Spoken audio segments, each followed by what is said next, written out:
बहुत समय पहले की बात है। हरे भरे जंगलों और ऊंचे पहाड़ों से घिरे एक छोटे से गांव का नाम था आनंदपुर। इस गांव में बच्चे बूढ़े सब मिलजुल कर रहते थे।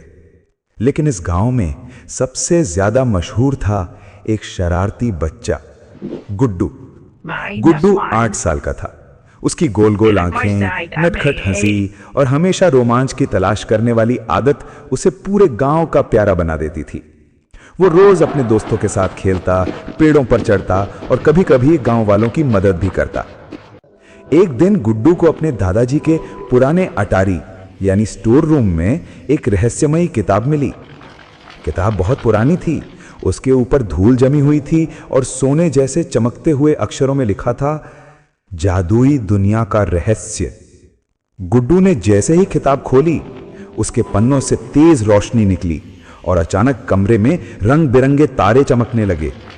किताब खुद ब खुद बोलने लगी, गुड्डू, अगर तुम्हें सचमुच रोमांच पसंद है तो मैं तुम्हें एक जादुई दुनिया दिखाऊंगी, लेकिन ध्यान रखना, यह सफर आसान नहीं होगा। गुड्डू की आंखें चमक उठी। हाँ, मुझे रोमांच चाहिए, मुझे ले चलो जादुई दुनिया में।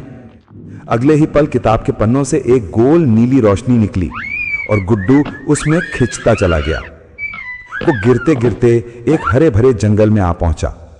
पेड़ों की पत्तियां सुनहरी थीं, नदियां इंद्रधनुष के रंगों से चमक रही थीं और पक्षी इंसानों जैसी बातें कर रहे थे। वहां उसकी मुलाकात हुई एक नन्ही परियों से, चंपा परी। चंपा ने कहा, गुड्डू, तुम्हें यहां एक बड़ा काम करना होगा। इस जादुई दुनिया पर एक दुष्ट जादूगर कालसर्प ने हमला कर दिया है। उसने जादू की ताकत चुराकर सबको पत्थर में बदल दिया है। केवल तुम ही उसे हरा सकते हो। गुड्डू थोड़ा डर गया। लेकिन मैं तो सिर्फ एक बच्चा हूं। चंपा मुस्कुराई, यही तो तुम्हारी सबसे बड़ी ताकत है। तुम्हारे दिल में सच्चाई और हिम्मत है। जंगल में गुड्डू को कुछ नए दोस्त मिले। टिंकू बंदर, जो बात बात पर मजाक करता और पेड़ों से झूलता रहता। मोटू हाथी, बड़ा लेकिन दिल का बहुत प्यारा, जो अपनी सूंड से पानी बरसाता। गप्पू तोता, जो हर आवाज की नकल कर सकता था। ये तीनों उसके साथी बन गए और सबने मिलकर ठाना, हम कालसर्प से जादुई दुनिया को बचाएंगे। कई दिनों की यात्रा के बाद वो कालसर्प के किले तक पहुंचे। रास्ते में उन्हें कई जादुई चुनौतियों का सामना करना पड़ा। नंबर 1, बोलने वाली नदी, जिसने पहेली पूछी। नंबर 2, उड़ते हुए पत्थर, जिन्हें पार करना था। और नंबर 3, नींद का जंगल, जहां हर कोई सो जाता था। गुड्डू ने अपनी बुद्धि और दोस्तों की मदद से सब पार कर लिया।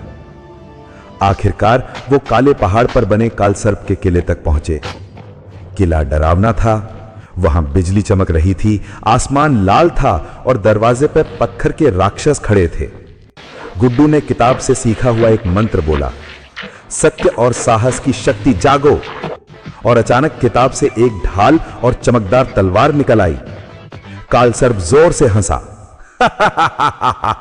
तुम एक छोटे बच्चे हो, मुझे हराओगे? गुड्डू ने हिम्मत नहीं हारी। उसने कहा, बुराई कितनी भी बड़ी क्यों ना हो, अच्छाई उसे हराती ही है। दोनों में जोरदार लड़ाई हुई।